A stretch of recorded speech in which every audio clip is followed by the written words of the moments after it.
Este webinar, portanto, é baseado aqui em Node.js, é em parceria entre o Filipe e a Academia, ok? Em que a Academia desafiou o Filipe a falar-vos aqui durante 1 hora sobre Node.js.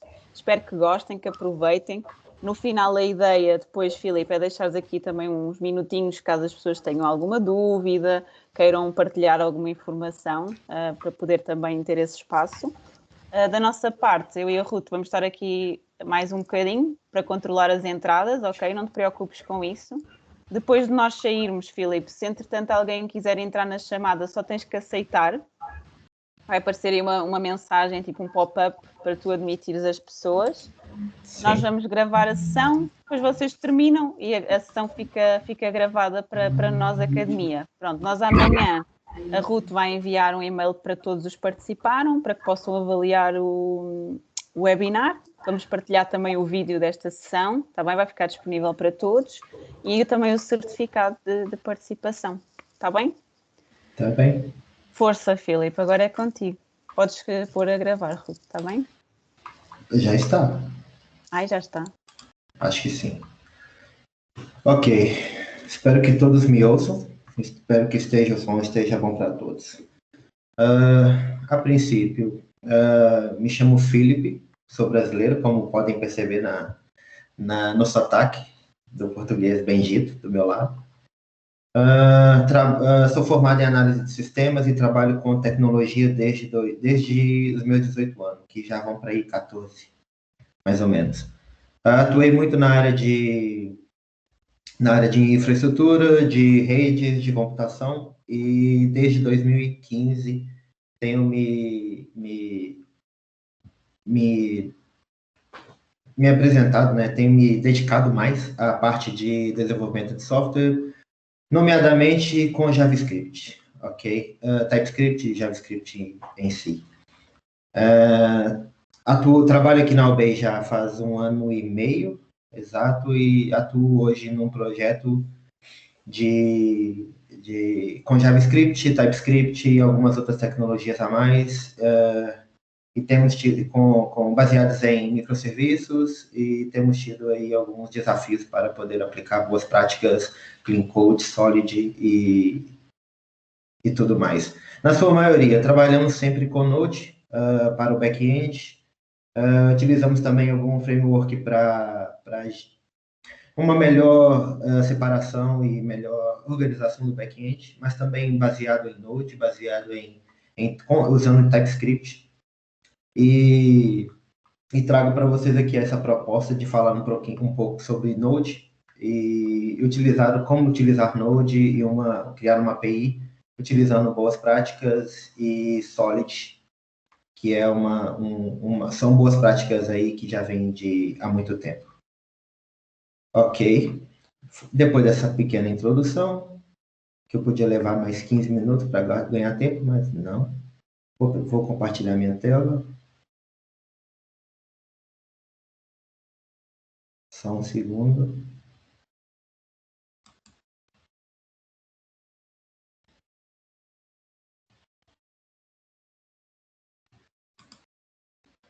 Ok.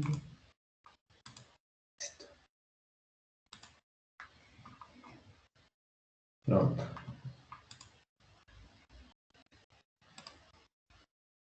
Deixa eu só iniciar a...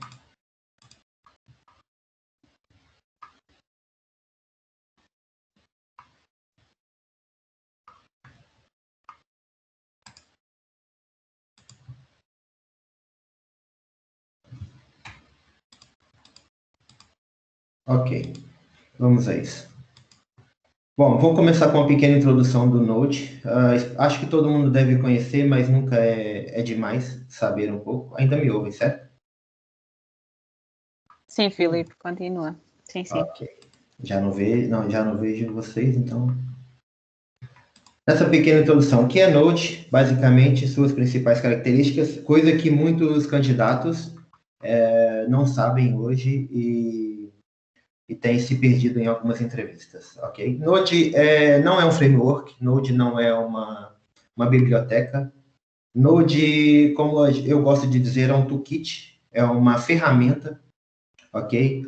Que ela foi criada em cima do V8 Engine, o motor de JavaScript do Chrome. E, basicamente, na sua essência, falando assim por alto, nós escrevemos código JavaScript ou TypeScript. E por trás, quando o código é carregado pelo motor de V8 do Chrome, ele compila o código e roda em C. Por isso que Node é muito rápido, porque na sua essência, lá no fundo mesmo, ele roda em C, ok? Node é single thread. O que isso significa? Que ele usa somente uma thread para carregar, para processar todas as entradas e saída, ok? Ele usa somente uma, enquanto outras aplicações por aí, outras linguagens de programação utilizam multithread. Ou seja, o que isso quer dizer na sua essência? Toda a request, todas as chamadas da aplicação a uma API Node, elas vão ser tratadas por uma thread só por uma parte do processamento do computador, falando assim em termos popular. Encontro outras linguagens de programação, por exemplo, como Java, ela é multithread, ou seja, toda chamada API de uma aplicação feita em Java, ela vai criar ela vai pegar um novo pedaço do processamento do computador e vai separar para tratar essa chamada. Ou seja, e com isso, o que acontece é que o JavaScript, que o Node, todas as chamadas são feitas por uma thread. E aí você me pergunta, então, como que isso tudo funciona tão rápido? O JavaScript, assim como o Node, tem uma estrutura chamada Event Loop, o que quase ninguém lembra o que é. Mas, basicamente, Event Loop é uma stack, é uma fila de chamadas assíncronas. Node, assim como JavaScript, é assíncrono, ok? E você precisa ter algum cuidado e algum tratamento para que as suas requisições sejam respondidas conforme o tempo que você deseja. Para tratar isso, para que ele não bloqueie, para que ele seja tão rápido, ele tem o Event Loop, assim como o JavaScript. O JavaScript, o Event Loop, basicamente é uma fila de... Acho que alguém quer entrar. Ok. É uma fila de chamadas assíncronas. Como que isso funciona? Toda chamada ao Node, a uma API Node, toda requisição, ela cai numa fila. Quando essa requisição cai numa fila, ela é tratada. Isso é um loop. Sempre o Node vai ficar olhando para essa fila e toda a chamada que terminar, ele devolve a resposta. Por isso que eu consigo fazer 15, 20, 30, 2.000, 3.000 chamadas a uma API Node. Ela vai ser tratada pela mesma thread, mas ela vai ter respostas separadas, ela vai ter tempos de resposta separadas. E o que isso acontece é que o Node é um non-block de I/O, ou seja, entradas e saídas não bloqueáveis. Por quê? Porque são chamadas assíncronas. Nisso faz o quê?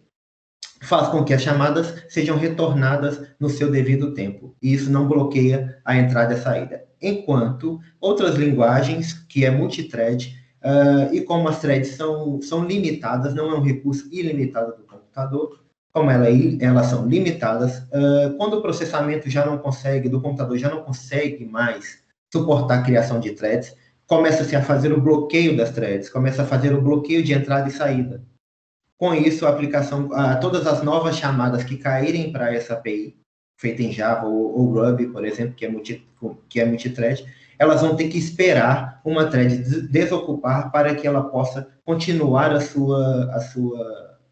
a requisição possa ser completada, feita e devolvida a quem chamou, ok? É por isso que o Node é tão rápido e por ele ser assíncrono, ter essa gestão de chamadas assíncronas e ter essa questão do non-blocked I/O, que é não bloquear a thread. As vantagens de se usar Node: ele é flexível, ele é leve, ele incrementa a produtividade dos desenvolvedores, do time, porque tem uma biblioteca, a maior biblioteca do mundo uma biblioteca de libs, né, como a gente pode falar, de pacotes, que é o NPM, e por trabalhar o front e o back-end com a mesma linguagem, né, no caso JavaScript ou TypeScript, também o tempo de desenvolvimento, a produtividade, ela melhora. Isso também nos traz um pouco de inovação, porque fazer coisas novas em Node é muito rápido. Então, você pode fazer mocks e prototype, como podemos ver aqui nos casos de uso. A gente pode fazer mocks e protótipos com pouco tempo, muito rápido. A gente pode trabalhar com aplicações de tempo real, ou seja, com chats, como podemos saber do WhatsApp, de Telegram, são aplicações de chat que são em tempo real.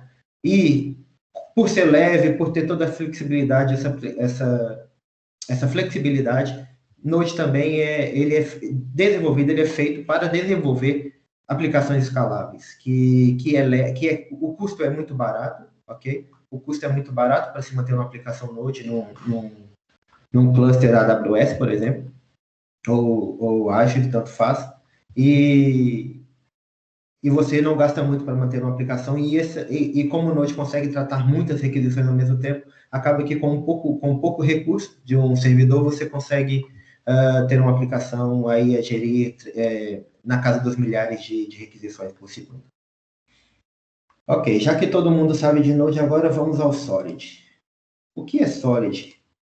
Solid é um acrônimo, ok, para os 5 principais princípios da orientação a objeto. E ele foi basicamente disseminado, popularizado por Robert C. Martin, aka Uncle Bob, como os JavaScripteiros aí da vida conhecem, o Uncle Bob.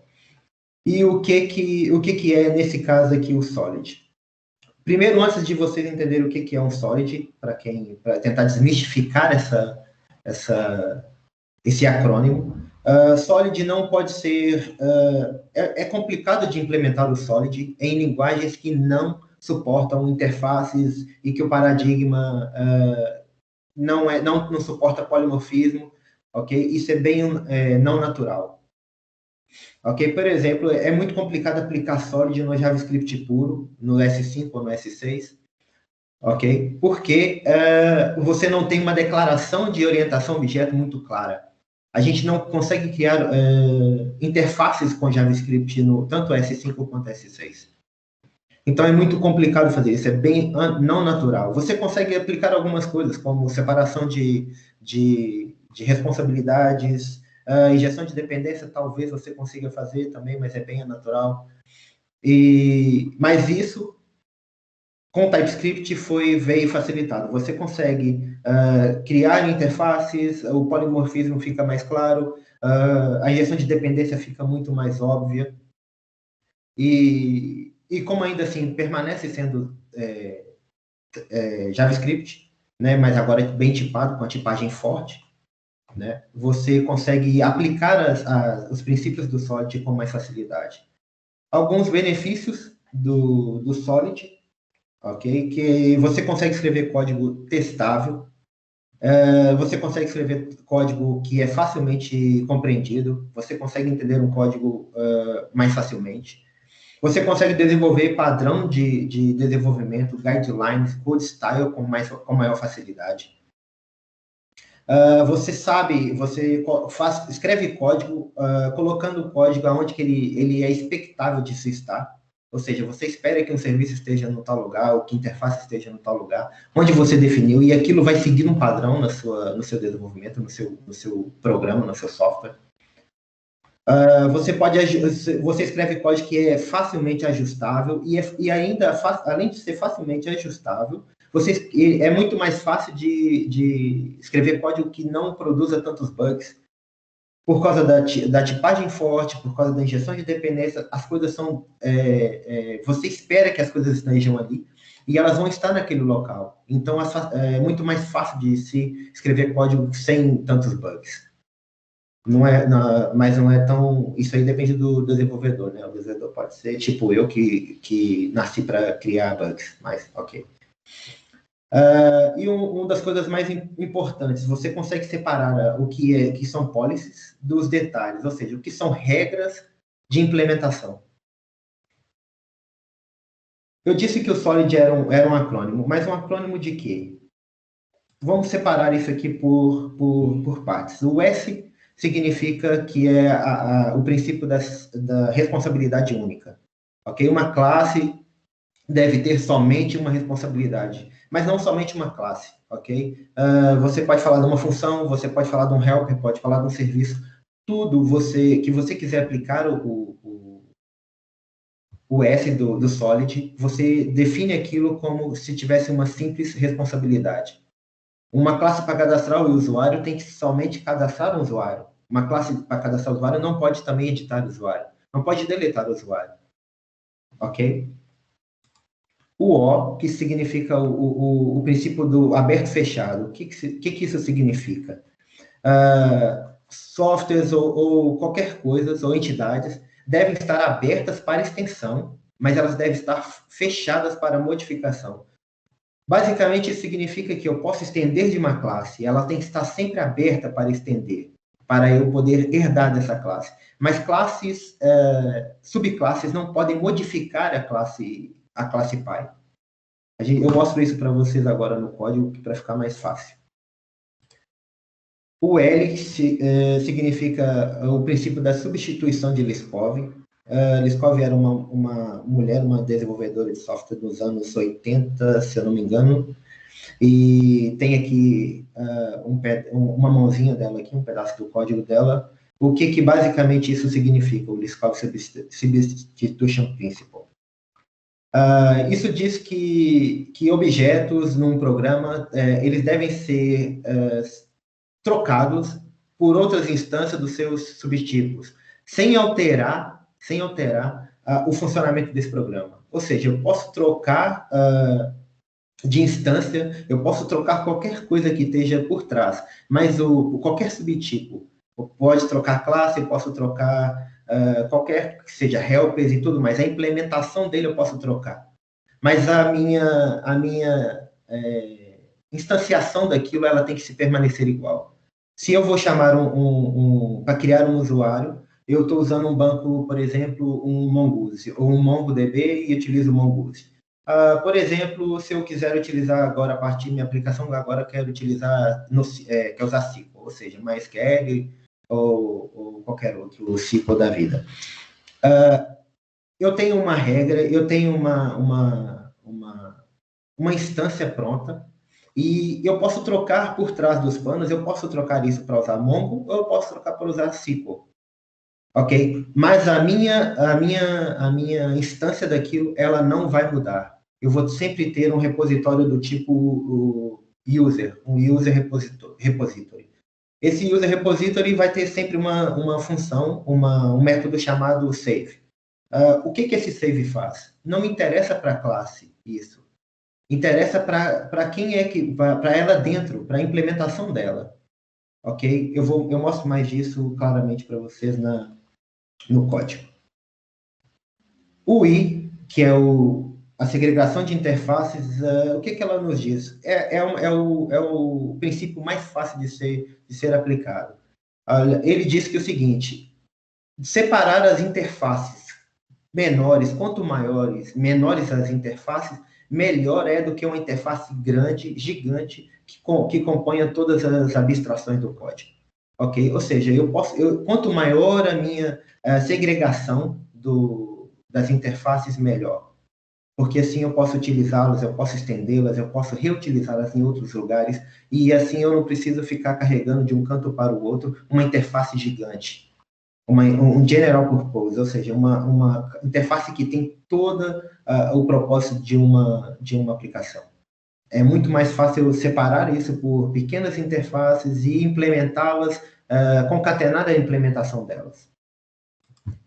O D, e a última letra desse acrônimo, é o Dependency Inversion Principle. O que esse D ele significa? Basicamente, ele diz o seguinte: olha, uma classe não deve depender de implementações, ela deve depender de abstrações. Quando eu falo isso, eu falo que eu só quero saber da abstração, ou seja, da interface. Essa interface implementa isto. Eu só quero saber disso. A implementação desses métodos que estão nessa interface estão longe, estão lá dentro. Eu não preciso saber disso.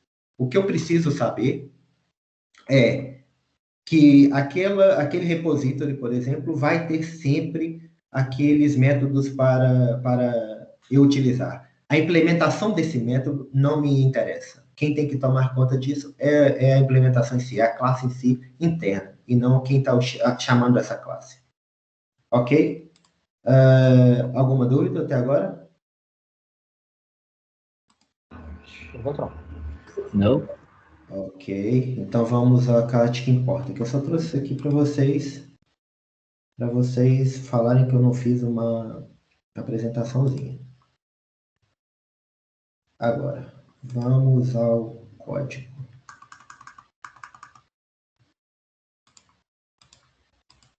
Só um instante, deixa eu limpar isso aqui.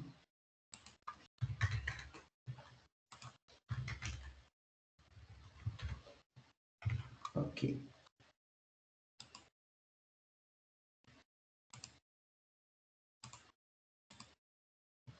Estão a ver agora o VS Code? Sim. Estão vendo o VS Code? Ok.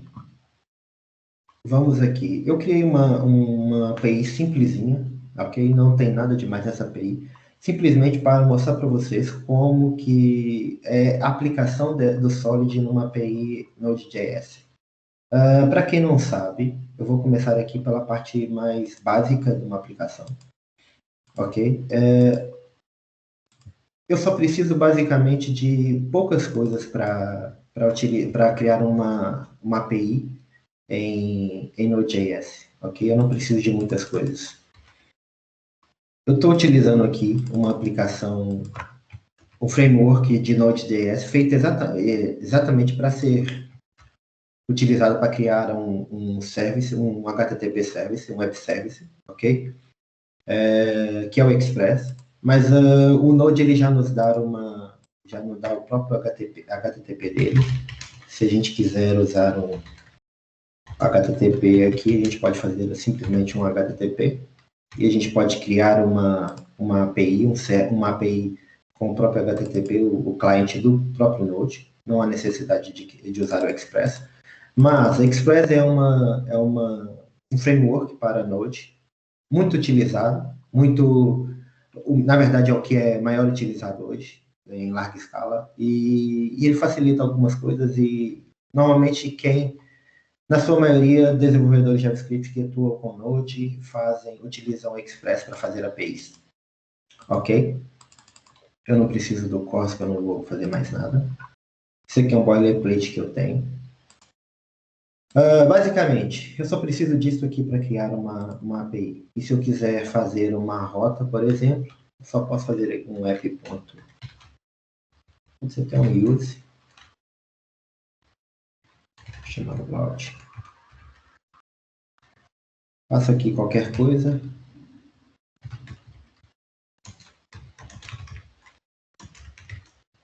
Um callback que vai esperar um response, um request e um response.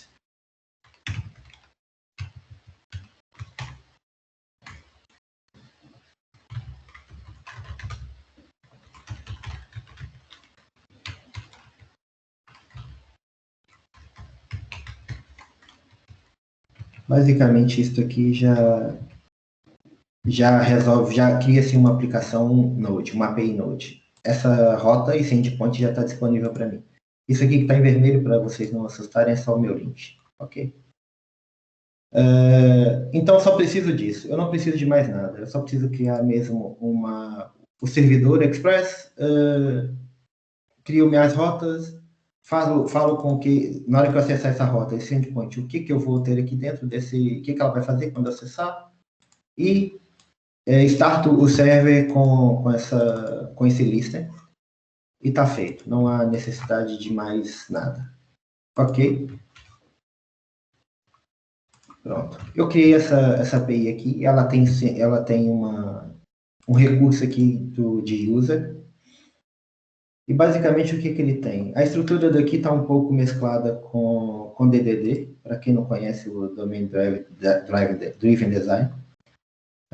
E eu começo, de cara aqui, eu começo utilizando o S do Solid, que é o Single Responsibility, e eu aplico isso até para meus recursos.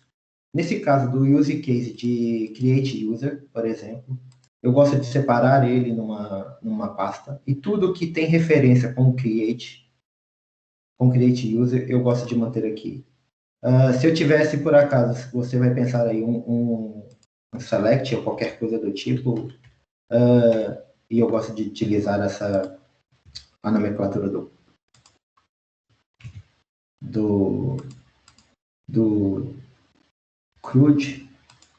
Então eu teria aqui um select, por exemplo, ou read, no caso um select, e aí eu separaria todas as minhas responsabilidades do select, de um create, de um put e de um delete por pastas separadas. E dentro dessas pastas eu gosto de colocar tudo aquilo que é de responsabilidade somente daquele use case, ok? Aqui eu vou ter controllers, eu vou ter interfaces, eu vou ter modelos, eu vou ter serviços, tem arquivos de teste, somente deste módulo pequeno, eu tenho validators e tudo mais. Quando eu utilizo quando eu tenho uma aplicação desse tipo user, eu tenho um base, que eu tenho aqui o user base, que é onde a gente pode fazer algumas extensões ou qualquer coisa assim. Também eu tenho um repository, que eu gosto de utilizar porque eu consigo também dar a responsabilidade de atuar diretamente com o banco de dados a uma classe específica, no caso repository. E aqui eu tenho todas as rotas do user. No caso aqui eu só tenho create, mas se eu tivesse todos os outros, indefinidamente quantos eu quisesse, eu teria aqui dentro. Ok, partindo por este princípio, o que o user tem? O user vai ter simplesmente aqui username, e-mail, password. Ok, no meu constructor, eu vou receber os dados para criar esse usuário. Aqui eu faço duas coisas aqui muito importantes por questão de segurança. Uma por questão de segurança e outra porque eu gosto de fazer, porque eu não gosto de IDs criados automaticamente pelos bancos de dados. Eu faço a encriptação na verdade, um hash da password do usuário, ok? Para a gente guardar isso no banco. E eu crio um ID manual, utilizando uma biblioteca externa, para a criação do ID, porque no Mongo, por exemplo, que eu utilizo muito, cria-se um ID muito complexo, e é um Object ID, não é um ID simples, não é uma string, não é um number. Eu prefiro usar um número ou uma string random, então eu prefiro fazer isso. Isso aqui é o user base, ok? E quando eu vou para dentro do usuário, do create, na verdade, eu tenho aqui algumas coisas. E tudo parte do controller, ok? Obviamente, vai partir da rota, mas a rota vai chamar aqui o controller. O que eu faço aqui? O que a gente faz aqui? Essa classe create_user_controller é responsável somente pela criação do user, ok? Tudo que tiver relacionado com a criação do user vai estar nesse controller. Eu não vou colocar mais nada aqui, eu não vou colocar validação de nome, validação de regex para e-mail, validação de que quer que seja dentro dessa classe. Isso eu vou abstrair para outra classe, para outro helper, para outro serviço. Essa classe vai ter simplesmente e pura a obrigação de criar um usuário. Nada mais. Eu tenho, por acaso, num boilerplate, esse base controller, que eu posso mostrar para vocês. Isso aqui é um hackzinho que eu tenho para facilitar a resposta, algumas respostas e que eu centralizo. É como se fosse, como a gente tem um erro handling centralizado, aqui eu também tenho a questão de respostas para create, para ok, para status 200, para qualquer tipo disso. Não é nada demais. É só para facilitar mesmo a resposta. Pronto, eu crio aqui, ele extende do Base Control e eu sou obrigado a criar sempre um método, somente um método eu sou obrigado a criar. Eu sou obrigado a esse Execute Implementation aqui. Ok, eu recebo a request response que vem da rota, como eu já havia mostrado. E aqui eu faço o quê? Basicamente, eu pego os dados do usuário, eu crio um novo user da classe base. Depois que eu crio esse novo user, está tudo certo. Eu valido esse usuário. Então aqui eu deleguei para outra classe, que está aqui, a obrigação de validar todos os inputs que o usuário me manda no request, ok? Aqui eu uso o Joy para fazer isso. E é muito simples. Quem não conhece, eu indico, que é muito bom para fazer as validações de entrada de usuário. Você pode fazer até a validação de saída da sua aplicação. Para ter certeza que o que entra e o que sai da sua API, você tem um controle sobre aquilo e qual é a tipagem daquilo também. Então, eu faço a validação do usuário. O usuário está todo validado, está certo? Ok, tudo está de acordo? Certo. Não está de acordo, eu já faço aqui uma devolução disso. Eu falo que teve um erro aqui do client, ou seja, o client me enviou dados incorretos. Depois disso, eu faço um find para saber se esse usuário já existe, por exemplo. Eu delego isso para o repository, que foi injetado nessa classe aqui diretamente no construtor. Quando eu faço essa injeção, aqui eu já aplico mais dois outros princípios do Solid, que é a Dependency Version e o List Call Substitution, ok? O Dependency Version, por eu estar definindo aqui esta interface, ok? Eu não estou dependendo da aplicação do que está dentro dessa interface. Eu não me preocupo com o que está dentro disso aqui. Eu sei que vai ter sempre um create e um find. Eu posso utilizá-lo sempre. Ou seja, eu só estou preocupado com o que está vindo aqui para mim. Eu dependo somente da abstração, que é a interface. Eu não dependo da implementação. Se dentro da implementação vai ter Mongo ou vai ter SQL, tanto faz para o create user. Ele não quer saber disso. E ele não tem que saber disso. Ele só tem que saber daquilo que ele quer, que é o quê? Que nesse caso aqui é fazer um find. Pronto, apliquei mais um princípio do Solid. Juntamente, eu aplico aqui o Liskov. Ok? É o que eu disse, não me interessa se é Mongo, se é SQL, se é MySQL, se é Postgres, ok? Não interessa aqui para mim. Eu só dependo do contrato, e o contrato é o quê? É a interface.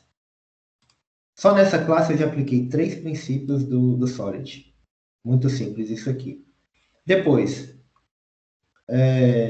se o usuário existir, faça um fail, ok? Se não ele não existir, eu vou fazer o create, que é exatamente a mesma coisa do find. Eu não sei o que ele vai fazer, onde que ele vai criar, não me interessa. Ok? Mas eu sei que ele vai salvar. E para ele salvar, o que ele precisa? Ele precisa só dos valores do usuário. Feito isso, está salvo. Ok. Eu devolvo, nesse caso, os valores que foram enviados para salvar. Vou mostrar isso aqui funcionando para vocês.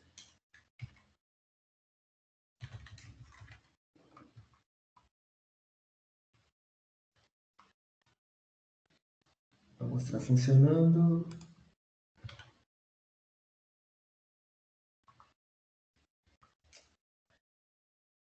Eu vou mostrar funcionando no final, porque eu tenho que mudar a tela, ok? Vamos terminar aqui a questão do Solid e eu mostro funcionando isso no final. Ok. Interface segregation. Está aqui. Eu não criei um objeto inteiro para uma interface com todos os valores aqui. Eu segreguei as interfaces. Eu tenho uma interface para usuário, e aqui ele pode aumentar ou não. Eu tenho uma interface até para quando eu vou fazer finds de usuário. Ou seja, eu posso fazer uma query com username ou com e-mail. E aqui eu poderia criar outras. Por exemplo, se viesse um address aqui, eu poderia criar uma interface chamada address, user, para ficar claro. E eu poderia fazer simplesmente aqui criar uma interface chamada isso, e aqui ia ter uma street.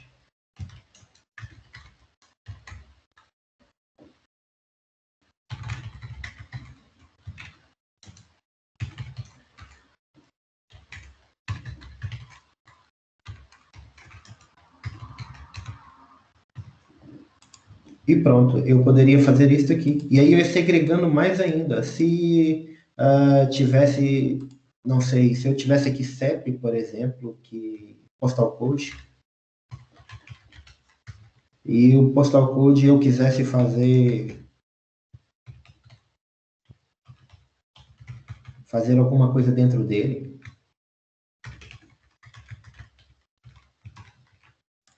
poderia fazer outra interface que tivesse o prefixo, né? Prefixo, o sufixo. E então eu faria segregação dessas interfaces aqui mais e mais vezes aqui. E não colocaria isso tudo dentro de uma interface do usuário somente. Isso me dá uma abertura muito maior para que eu possa usar essas interfaces em outros locais, em outras chamadas, por exemplo. Pronto. Interface segregation. E por último, eu tenho aqui o Open Closet.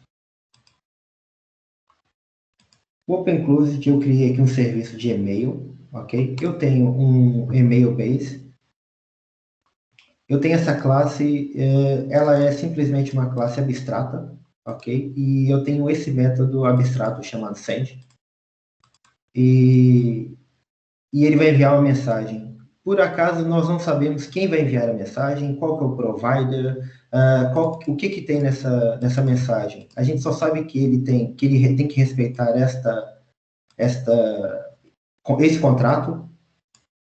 Respeitando este contrato, aqui eu já tenho um pouco da interface segregation novamente, é o que importa para mim, ok? E aqui eu tenho uma outra interface, que é o email base, que é para eu respeitar, para eu criar uma abstração dessa classe. E quando eu injetar essa classe, eu fizer qualquer coisa, eu vou simplesmente depender da abstração e não da implementação. Então, eu tenho aqui providers desse e-mail. Eu posso ter 10, 15 providers, não me importa. A abstração aqui, a classe está aberta para extensão, certo? Então, eu tenho um Amazon SES. Eu tenho um Amazon SES que vai fazer o que quer que ele seja aqui, mas ele simplesmente ele é obrigado a implementar este método por ser abstrato. E se eu quiser que dentro aqui da Amazon tiver lá precisar de fazer algum login, algum authentication, por exemplo, ela pode simplesmente eu posso simplesmente fazer isso.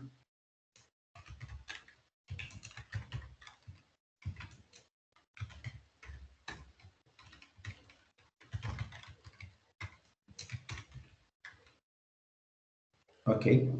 Eu posso simplesmente criar outros métodos aqui. A classe email base está aberta para extensão, mas ela não está, ela está fechada para implementações. Ou seja, este método só vai estar disponível para este provider. Não vou atrapalhar na implementação do email base e aqui vai estar totalmente fechada, ok? Então, aqui eu defino, basicamente aqui que eu consigo exemplificar o Open Closet, ok? Para mostrar isso funcionando para vocês, que isso está tudo funcionando, compartilhar aqui.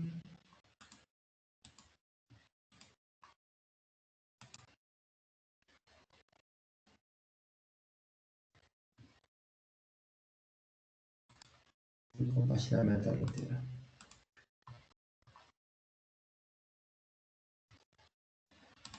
Ok. Já estão a ver aí. Então, quando eu vou chamar aquele endpoint aqui neste host,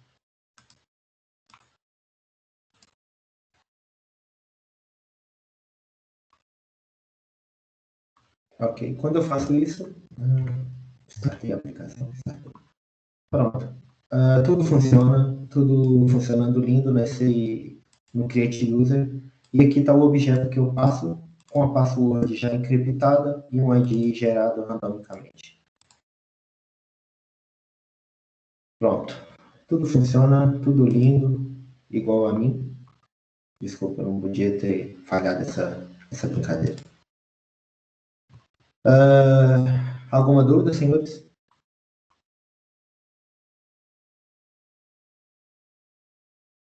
Ainda estão por aí? Mutado aqui. Sim, tá tranquilo. Foi claro, conseguiram entender. Se você procurar por princípios sólidos na internet, vão vir muitas coisas. Vão falar exatamente o que eu disse, mas o meu intuito aqui era que vocês conseguissem ver na prática como isso é aplicado numa API Node feita com Node. Então, para que fique claro para vocês, como eu disse, sem uma linguagem fortemente tipada, fica um pouco difícil de aplicar todos os princípios do Solid. De bônus, com o Solid a gente consegue pensar um pouco sobre a separação de preocupações, né? o concern separation, né? A abstração das preocupações, ou seja, a gente consegue fazer com que com o S, com o single responsibility, cada coisa, cada classe, cada método esteja responsável por uma coisa só. E eu consigo separar as preocupações.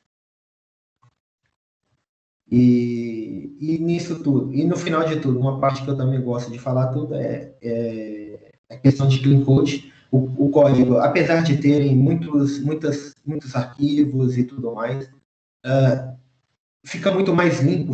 Uma classe pode ter só 50 linhas, não ter 1000 linhas, igual algumas classes que a gente vê por aí, né?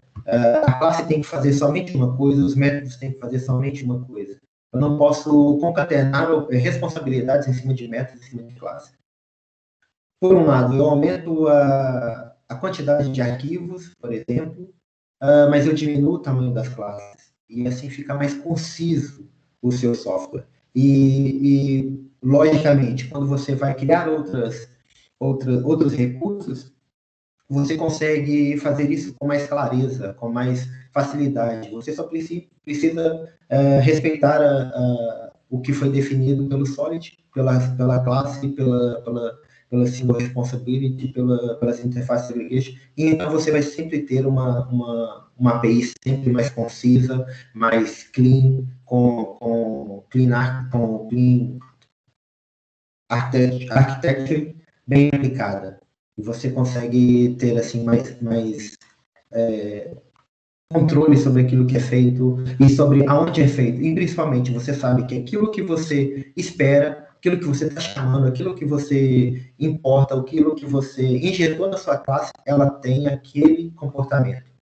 Se ela não tiver aquele comportamento, você está aplicando as coisas de erradas ou então tem erro dentro do seu código. Basicamente, é isso. Dúvida? Fui claro? Eu acho que sim. Sim. Gustavo? Dúvida?